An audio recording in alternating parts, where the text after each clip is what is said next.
niya nabanggit. Although wala naman si Camille Villar doon. Nandun doon si Senator Amy, pati na rin si JB Bondoc. Pero hindi niya nabanggit. At sinasabi niya na sinabi daw ni Tatay Digong, tumawag sa kanya, i-push daw yung Duterte. Binubudulan naman nila yung mga tao sa 20 pesos per kilo na bigas. Election din. Opo, campaign promise yan, Kong. Ngayon, mukhang ipatutupad, campaign period na naman. So makikita mo dyan, talaga bang seryoso ba tayo talaga? Akala namin, Kong, political strategy yan kasi gusto nilang palakasin ang alyansa dun sa parte ng Bisaya. Isa ba na yun? Pwede, di ba? Sila ron, ano. Ngayon, ang tinatalakay natin ito, alang-alang doon. Alright, what's up mga kayon? Welcome back pa rin syempre dito lang sa Joe Malone TV para sa programa natin na issue ng bayan nating pag-usapan. Kanta muna tayo, ha? Di kami natatakot sa katotohanan. Boses ng masa aming pinapakinggan. Joe Malone TV, issue ng bayan, ating pag-usapan.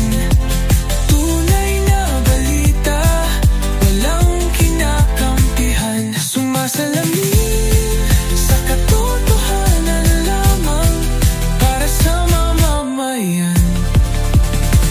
Totoo ang laban, hindi puro drama, di rin chismisan. Lahat ng tanong may klarong kasagutan. Kasama ka dito sa diskusyon, boses mo may halaga sa solusyon. Laging alerto, mapagmatsyag, truth ang hanap, di kami natitinag. Walang palusot, walang dayaan, tunay ang serbisyo, diretsong usapan. Joe Malone TV, issue ng bayan, ating pag-usapan. Tunay na balita, walang kinakampihan. Sumasalamin sa katotohanan lamang para sa mamamayan. Totoo ang laban, walang kulay, walang kampi. Balita, talakayan, katotohanan para sa bayan. Alright, bago tayo pumunta sa ating usapan, shoutout, mega love, shoutout sa lahat ng viewers natin abroad, pati na rin dito sa Pilipinas, Luzon, Visayas, Mindanao. Double check naman kung nakasubscribe na kayo. Kung hindi pa naman, paki-subscribe na rin at paki-like and share na rin itong video natin. Maraming salamat sa suporta ninyo mga kayo. Ito na, simulan na natin. Okay? Kasi kahapon, maikwento ko lang, kahapon, nagtataka lang ako doon sa speech ni VP Inday Sara doon sa rally ni Isko Moreno. Hindi niya nabanggit si Camille Villar.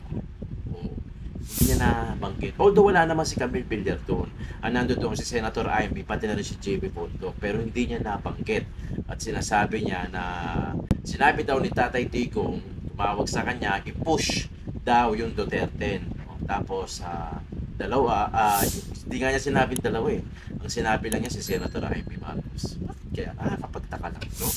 Bakit kaya? Hindi kaya dahil ito sa etong after kasi ng endorsement ni VP Inday Sara kay Camille Villar, sumama ulit si Camille Villar doon sa rally naman ng Team Alcancia.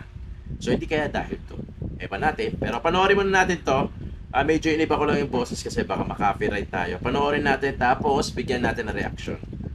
Pangako noong eleksyon na malapit na raw matupad, yan ang 20 pesos kada kilong bigas na ibebenta na raw sa Visayas. Sabi nga lang ni Vice President Sara Duterte, baka nambubudo lang ang pamahalaan pero ang palasyo may banat din sa kanya para bigyan ng mukhang balita. Mobile Journal Julie Baiza. Sana po sa mga leader. Ang tunay na leader at tunay na Pilipino ay dapat sumusuporta sa kapwa Pilipino, lalong-lalo na sa pinuno ng bansa. Huwag sanang pairali Ewan ko sa'yo. ang crab mentality Antikle. at huwag maging anay sa lipunan. Yan ang buwelta ni Palace Press Officer Cleo Castro kay Vice President Sara Duterte. Wag maging Paniniwala anay. kasi ng bise, may hidden agenda sa anunsyo magiging available na ang 20 pesos kada kilo ng bigas sa Visayas. Kadula-duda rin daw kasi na nag-meeting ang Pangulo kasama ang ilang gobernador na Visayas. Binubudula naman nila yung mga tao sa 20 pesos per kilo na bigas. At Magdududa ka dahil bakit Visayas lang? Hindi ba nagugutom yung mga tiga Mindanao? Hindi ba nagugutom yung mga tiga Luzon? Bakit 20 pesos per kilo lang?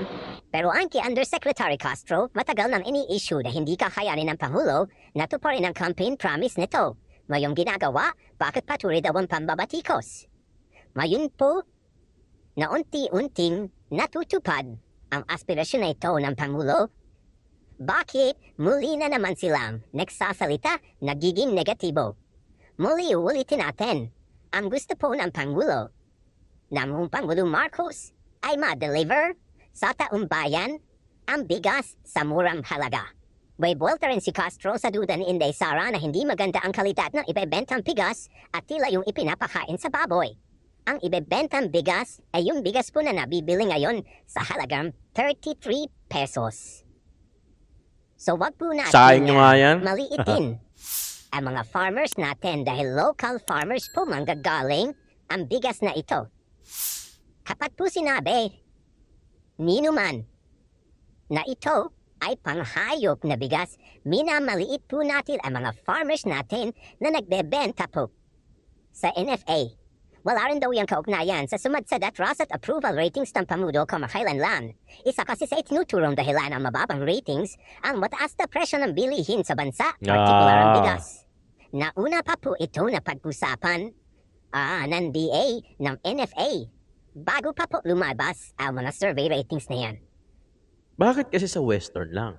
Bakit kasi sa Western Visayas lang? Hindi ba nagugutom yung Luzon sa yung Mindanao? Tama naman si BP Inday Sara.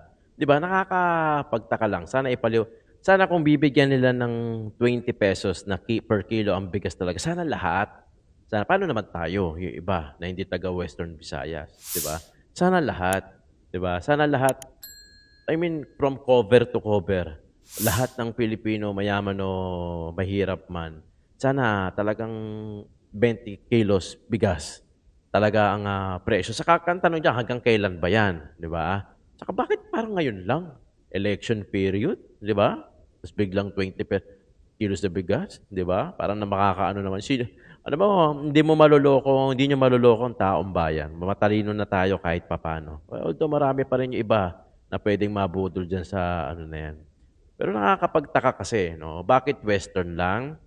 Saka hanggang kailan ba yan? Di ba? Talaga bang 20 pesos per kilo na ang bigas? All throughout, hanggang 2028. Kaya ba yan? Baka mamaya, 1 buwan, 2 linggo, 3 linggo lang yan. Hindi sa pagiging crab mentality. I think it's more of being realistic. No? Being realistic. Diba? Saka, hindi talagang unbelievable no? Unbelievable, hindi. Iba yung unbelievably statement doon sa crab mentality. Kasi yung crab mentality, yung talagang hihilahin mo yung tao pababa, di ba? Pero ito, pagiging realistic to di ba? Parang hindi kasi kapani-paniwala. Hindi naman sa pagiging crab mentality siguro si BP Inday Sara, hindi. Kahit ako, hindi ako makapaniwala. Di ba? Kung maniniwala ako kung siguro mga 3 taon hanggang 2028, mababa na talaga. Ramdam mo. Pero sabihin mong 2 linggo lang bababa, tapos sa susunod, tataas ulit mo. Parang yung gasolina. Diba? Hindi yan sa pagiging crab mentality, Auntie Claire. Diba? Sa pagiging realistic siguro. Oo. Kasi kung talagang mababa talaga, lahat. Diba? Lahat. Luzon, Visayas, Mindanao, hayaan natin na yung Pilipino ang maka-enjoy sa 20 per kilo na bigas kung totoo man yan. Okay? Pinag-usapan yan nila Radante Marcoleta, pati nila sa Net25. Panoorin natin mga kayon. Grabe. Bakit naman papalapit ng eleksyon, doon lang naman nila naisip ito? Yan. Kayo ba, ano ba reaksyon nyo doon? Yung 20 pesos na kada kilo ng bigas. Lahat naman tayo gusto nating magtagumpay sana lahat ang mga panukala ng ating pamahalaan. Kasi pag nagtagumpay yan, ang makikinabang ang ating mga kababayan. Opo. Kaya lang yung timing ang iniisip ko rito, Jen, Nelson. Opo. Bakit naman papalapit ng eleksyon, doon lang naman nila naisip ito. Yun. So, Diba? maaaring mabahiran ng ibang motibo kasi kapag ngayon mo nilalatag yung programa. Maganda sana sapagkat makakabawi siguro yung mga kababayan natin. Pero ano yung cost naman ito sa panig ng ating mga farmers? Lalong babagsak yung kanilang output, yung madi-distort yung yung market price, mamamanipula eh. Opo. Sa makatwid, may natulungan kang ibang sektor, meron ka namang nasagasaan na iba. Pagkatapos ito ay lilitaw na subsidy lang ito eh. Tama po, oo. Sa estimate ko rito, baka umabot ng 400 billion ito pagkatapos ng ng programa. Kung sakasakaling ito itutuloy-tuloy sa buong kapuluan. At kung mapapansin mo din, inuna sa Visayas kasi iniisip ko mas kukunti ang tao sa Visayas. Kung ikukumpara sa Mindanao at saka sa at ang isa pang ang isa pang issue, kukunti yung magsasaka roon. So yung impact ng magiging negatibong resulta ng programang ito, hindi masyadong malaki. May impact din. Kaya sinabi sa Visayas muna. Kaya makikita mo, very suspicious yung paraan at saka yung timing nung pagpapatupad ng programa. Kasi, kung maalala ninyo, ipinangako din yan noon pa eh. Election din. Opo, campaign promise yan, Kong. Ngayon, mukhang ipatutupad, campaign period na naman. So makikita mo dyan, talaga bang seryoso ba tayo talaga? Akala namin, Kong, political strategy yan kasi gusto nilang palakasin ang alyansa dun sa parte ng Bisaya. Isa ba na yun? Pwede, di ba? Sila ron, Ngayon, ang tinatalakay natin ito, alang-alang dun sa ikalilinaw ng mga issues kasi ito ba talaga ay seryosohan na pag-address ng problema? Yes. O may kahalong politika ito sapagkat political season eh. At lalong-lalo na kung gusto nilang mabingwit o makuha yung boto ng lugar na yun ng ating bansa sapagkat ayos yung sa kanilang siguro sa nalalaman nila medyo mahina yata ang kanilang latas. In short, bubudulin. Pero kayo, Kong, alam naman, at binabanggit natin lagi, kayo po bilang isang anak ng magsasaka, kung long-term solution ng pag-uusapan dito sa problema natin sa bigas, kanin, ano bang tugon nyo rito? Hindi siya long-term solution eh. Lalo ngang masisira yung kartada ng mga farmers dyan. Paano lang ibebenta yung kanilang output dyan? Ngayon nga lang bumabanat na yung mga traders dahil sapagkat na makikita nila maaaring bumaba yung presyo. Meron ko nababalitan 12 pesos per kilo talagang wala nang kikitain. Sa 22 pesos wala nang kikitain Ngayon dahil sa masisira ang palay, wala namang storage yan. Napipilitan tuloy ang magsasaka ibenta kahit na palugi. Ngayon itong programang ito, imbes na makatutulong, lalong malalagay sa alanganin yung mga farmers. Yung ating mga farmers. Yung long-term effect nito, mabigat. Baka lalong wala nang magsaka rito pagka ganyan ang pinatutunguhan ng mga programa. Pero kung kayo po tatanungin, anong long-term solution na nakikita nyo kung ang pag-uusapan ay kakulangan ng yung pagtulong sa magsasaka at saka yung presyo ng bigas? Ang linaw naman ng long-term solution dito, Jen, Nelson, yung ating pinagtatamnan ng palay, hindi naman dumadami, nababawasan pa nga yan Dapat sana ay wag na nilang i-reclassify o kaya i-reconvert yung conversion ng mga pinagtatamnan kasi nababawasan lalo Ang palakasin mo rito yung productivity per hectare. Kasi ang production cost natin ay napakataas. Kung alam naman ninyo para lang kumita yung farmer, yung output niya talaga ay gumanda, kailangan maglagay siya ng pataba talaga. Hindi ko kulangin sa 8 bags ng pataba yan Napakamahal ng pataba ngayon. Kaya doon ka lang makakabawi kung sakasakali na ibaba mo, kaya nagkaroon ng subsidy sa pataba. Katulad ng ginagawa namin dyan, nag-umpisa kami sa Visayas. Meron akong isang kinasangkapan na isang grupo, iunlad ang pinag-uusapan dito, Jen. Opo.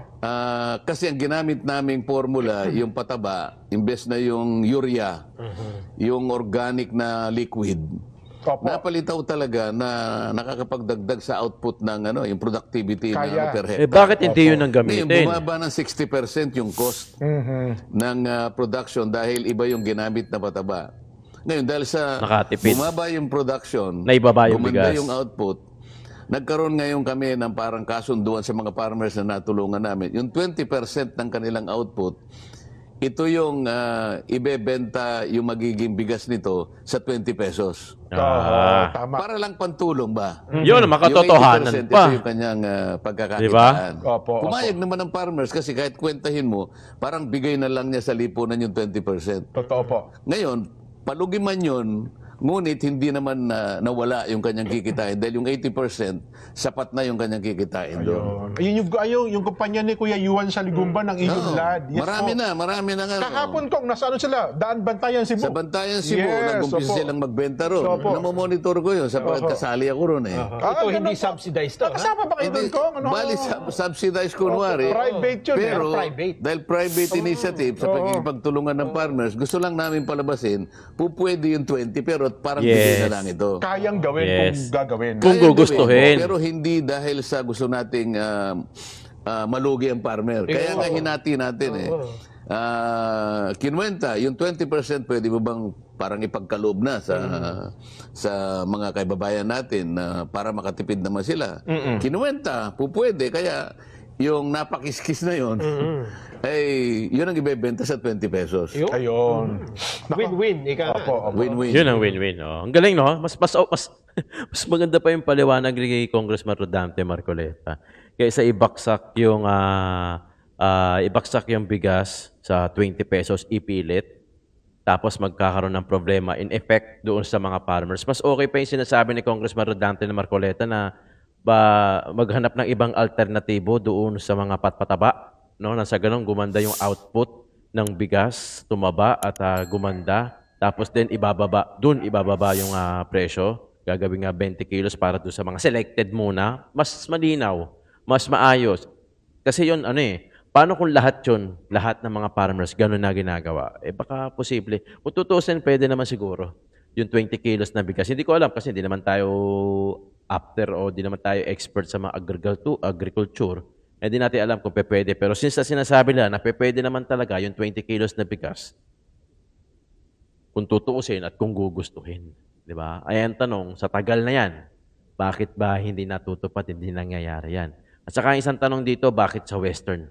Hindi ba dahil mahihina ang Team Alcancia, ang alyansa sa Bisaya, sa Western Bisaya, kaya dun muna binaba yung 20 kilos.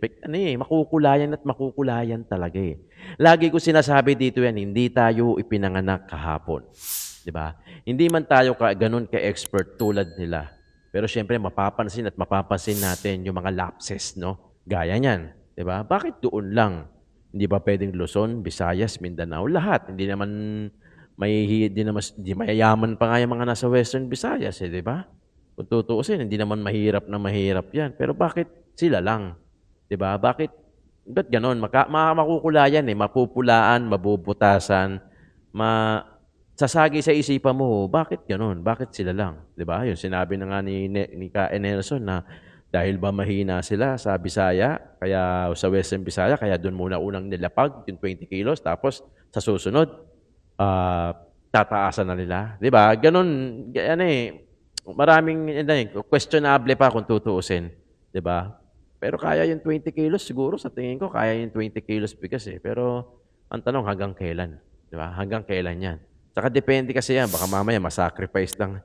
Di ba? Hindi gaya na sinasabi ni Congressman Rodante Marcoleta, magbabaan o magbigay ng alternative sa pataba. Yun, baka makatipid pa. At least, hindi pilit. Di ba? Mas maliwanag yung piliwanag ni Congressman Rodante Marcoleta no? Di ba? Saka yung sinasabi ni BP Inday na para daw sa baboy. Tapos sinabi naman ni Claire na parang crab mentality. Sige, kung talagang okay yung bigas nyo na tigda 20 kilos, yan din sana yung ihain nyo doon sa House of Representatives at saka sa Senado. Yung bigas din na yan, total, sinasabi nyo, maganda yan. O, wala naman ako sinasabing pangit, di ba? Yan din sana ang ihihain nyo sa Kongreso. Pagka magtatanghalian kayo, abutan kayo ng tanghalian sa hearing, saka sa Senado, yan din yung isahin nyo, di ba? Pagyabang nyo, o ito yung 20 kilos na bigas. O, nakakain namin. O, pag nakain namin, sigurado makakain ng mga nasa mababang level na estado ng buhay. Kasi, siyempre, we all know naman kung mga senador ka, congressman ka, tapos yung ganun ang kinakaya mong bigas, mga tigbe-20, siyempre, kayang-kayang kainin din yan ng mga mas mababa nga estado ng buhay. Di ba? Di ba mga kayon? Tama, di ba? Kung talagang believe, siyempre, kumbaga, kailangan ikaw mismo ang pupuri sa produkto mo. O ikaw, kainin mo. Di ba? Pagka nakain mo, kainin natin lahat. Tayong nasa mababa. Di ba? Kasi nakain nga niya, kunyari, Risa Hontiveros, di ba? Sharing gatchal yan. 20 kilos na bigas, biligyan sila. O, putya, nakain nga namin. Ito itsura, o maputi pa. O sabihin natin, hindi maputi, pero manilamnan, masarap. O, saka natin tayo bumili. Makakain din natin yan. Okay, last. Panoorin natin. May reaksyon ang Duterte Senate Slate sa isang leaked document na umunoy naglalaman ng campaign strategy ng alyansa para sa bagong Pilipinas. Nakasaad sa dokumento ang Oplan Horus na layong pabagsakin ang mga Duterte at ang kanilang mga kaalyado. Si Jason Rubrico sa balita. Dugaan na. Naglabas ng matitinding pahayag ang ilang personalidad mula sa Duterte matapos lumutang ang isang umano'y leaked document na naglalaman ng Oplan Horus, isang estratehiyang sinasabing layong sirain ang imahe ng mga Duterte at ng kanilang mga kalyado. Grabe, di ba?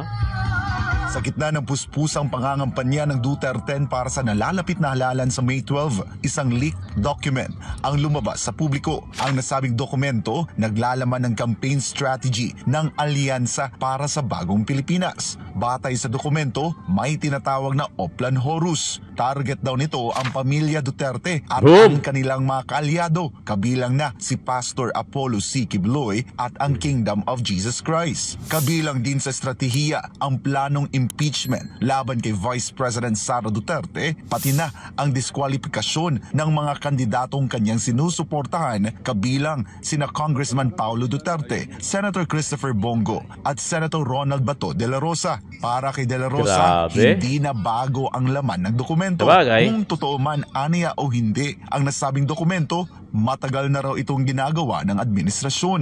Whether it is true or not, baka mag-claim na naman sila na fake news yan, di ba? Whether it is true or not, alam ko naman talaga na that's their plan. Plano nila yan. With or without that Oplan Horus, alam ko na ginagawa naman nila, napapansin naman natin kung anong kanilang direksyon.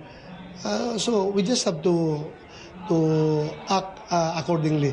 Para naman kay Attorney Israelito Torion, tagapagsalita ni Pastor Quiboloy, kumpirmasyon lang ang pag-leak ng dokumento sa matagal na nilang hinala. Git niya, planado at sistematiko ang mga hakbang laban sa mga kaalyado ng Duterte. Na-confirm yung mga suspisyon ko na lahat ito planado. Ginagawa siyang monster para lahat tayo magagalit sa kanya na kunyari rapist yan, hindi naman totoo. Kaya para kung masira si Pastor Apollo C. Quiboloy, masisira din si Tatay Digong, si BP Sara, at masisira ang taong bayan. Kaya nga po, itong Oplan Horus na ito confirms all our suspicions against this administration. Pero ani Torion, ang mga plano ng administrasyon ay tila bumabalik sa kanila. Ayon sa kanya, politika lang ang punot dulo ng lahat ng ito. Ang number one campaign manager nga natin si Presidente Marcos Kaya kasi yung mga plano niya lahat, no? Parang siya ang ating campaign manager kasi yung plano niya lahat ay nagbumirang. Bumabalik sa kanya. Ngayon, ipapadakip daw si Bongo, si De La Rosa, si Senator De La Rosa, pati na nga si Inday, no? Sana naman naiintindihan ng taong bayan na lahat ng ito against kay Pastor Apollo C. Quiboloy, kina Tatay Digong, kay Inday Sara, pati na rin kina Senator Bato de la Rosa at Bongo ay politika lamang. Yan po ang totoo dyan. Mariinding kinondena ni Attorney Vic Rodriguez ang aniyay patuloy na political persecution ng administrasyon laban sa mga kaalyado ng Duterte. Binanggit pa niya ang di umano'y pag-gaslight kay Marcos Jr. ng mga sarili nitong tauhan. Nakakalungkot sapagkat ang administrasyong ito ay walang ginawa kundi magpatuloy sa political persecution. At yung memong yun, nabasa ko rin na nakalathala sa pahayagang Manila Times na di umano, ginagaslight din nila yung boss nila, yung amo nila si Bongbong Marcos na kunyari ayaw nilang inaabuso yung kabaitan. Ang nag-aabuso ng ugali ng kanilang amo ay yung mga alyado ni Marcos at hindi yung mga nagpapahayag ng honest dissent o kritiko sa napakaraming maling polisiya ng Marcos administration. Samantala, nanawagan si PDP Laban President Senator Robin Padilla ng maingat na beripikasyon sa umano'y leaked document. Bilang chairman ng Senate Committee on Mass Media and Public Information, bukas din siya sa posibilidad na paimbestigahan ang issue. Bilang ako ang Pangulo ng PDP mass Laban media at public information, pwede kong ipatawag yan. Tatanungin natin, ano ba yan? Kailangan malaman natin talaga. Yun, ang dapat. Kung gagawin ni Robin yun. Kaso medyo busy, di ba? Pero okay yun, di ba? Okay yun. Mas maganda yun kung talagang yun ang pagagawa niya. Kaso ang tanong, kailan pa? Kasi maghahalalan na sa May 12. Ilan days na lang, mga kayon, ha? Ilan days na lang, magkakaroon na ulit tayo ng kapangyarihan. Kaya kung ako sa inyo, ito naman personal choice lang. May mga kanya-kanya naman tayo at may mga sarili-sarili naman tayong pang-iisip. Sana iboto nyo yung PDP Laban. No? Going back doon sa 20 per kilo na bigas, kung ito man ay totoo, mas maganda kung totoo talaga. What I mean by totoo is talagang from Luzon, Visayas, Mindanao, matagal lang ma-apply nila yung 20 kilos na bigas. Bibili talaga ako niyan. Kasi ang binibili kong bigas ngayon is 55. That's Dato Maharlika. Ako bumibili ng bigas. Kung 20 per kilo ang bigas, ang laking bagay nun, no? Hindi naman ako maarte sa bigas. Yung pamilya ko hindi maarte sa bigas. For as long na hindi siya yung mamasa-masa. Kahit hindi na siya butil-butil. Basta mabango. Yan. Malinamnam. Pag kinain, okay na okay ako dun. Ang laking bagay nun. Diba? Pero kung gagawin nyo lang yan para tapos election period pa. Parang nakakapagtaka naman. Tapos meron pa kayong selective na lugar which is Western Visayas. Diba? Nakakapagtaka lang, nakakaloka. Hindi nyo naman kami masisisi kung bakit kami mag-iisip ng ganyan. Kung talagang gusto nyo i-apply yan sa Pilipino, hindi lang naman nasa Western Visayas sa mga Pilipino, Luzon, Visayas, Mindanao. Doon nyo dapat din i-apply, di ba? Doon nyo i-apply dapat yung regalo naman doon sa Horus, na Oplan Horus, gaya nga nasabi ni Bato, siyempre, mga political expert yan, hindi naman daw bago yung mga ganyan. Natural lang naman yon. Alam naman natin sa Pilipinas na ginato karumi ang eleksyon at kung ano man yung mga dayaan at saka mga diskarte, estratehiya, matagal na yan nangyayari sa Pilipinas. Hindi lahat yan bago. No? Paulit-ulit na nga lang yan, naiiba lang ng tema. Paulit-ulit lang yung report. Diba? Paulit-ulit lang yung mga bati ko sa Comelec, paulit-ulit lang din yung depensa ng Comelec sa mga bumabati ko sa kanila, yung mga ginagawa ng mga politiko noon, ginagawa pa din naman ngayon. Diba? Kahit na may social media na.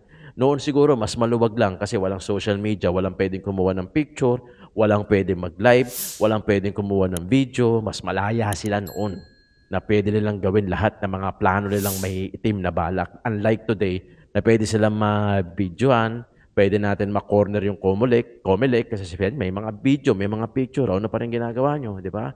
Anong ginagawa nyo, Comelec? O yun, pwede natin gawin ngayon sa mga panahon ngayon, panahon ng mga social media. Di ba mga kayon?